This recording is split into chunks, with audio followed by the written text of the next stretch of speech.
आज social media पर एक क्लेम बहुत ज़्यादा चल रहा है। चाइना भी ताइवान के अंदर वही करेगा जो अमेरिका ने वेनेजुएला में किया, यानी अचानक अंदर मूव, लीडरशिप को टारगेट और बिना फुल वार के गेम ख़त्म। सवाल ये है, क्या चाइना वाकई ऐसा अफोर्ड कर सकता है या ये सिर्फ सोशल मीडिया का हाइप है? आज की वीडियो में हम इमोशन नहीं, सिर्फ फैक्ट्स और लॉजिक पर बात करेंगे। वेनेजुएला और ताइवान का कंपैरिजन ही गलत क्यों है?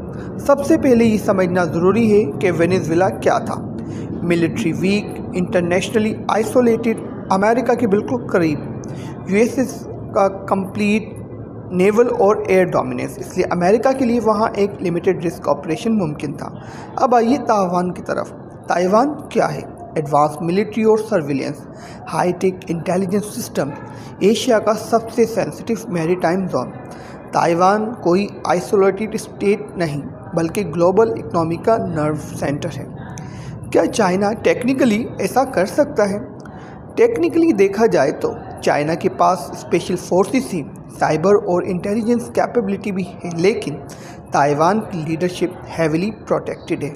अर्ली डिटेक्शन का चांस बहुत हाई है। एक छोटी सी गलती फुल स्केल कॉन्फ्लिक्ट में बदल सकती है, इसलिए ये सर्जिकल स्ट्राइक नहीं, हाई रिस्क गैम्बल बन जाता है। असल मसला इकोनॉमिक्स। यहाँ वो पॉइंट आता है जो सोशल मीडिया पर इग्नोर किया जाता है। चाइना अपनी ऑयल ज़रूरत का सिर्फ 20% खुद प्रोड्यूस करता है, 80% इम्पोर्ट ऑयल किया जाता है।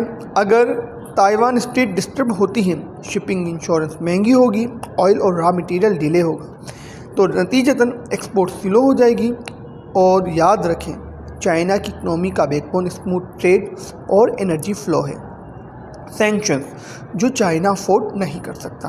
वेनेजुएला पे सैंक्शंस पहले से ही इकनॉमी वीक कर चुकी है, वर्ल्ड ट्रेड से लिमिटेड कर चुकी है। चाइना का केस बिल्कुल उल्टा है।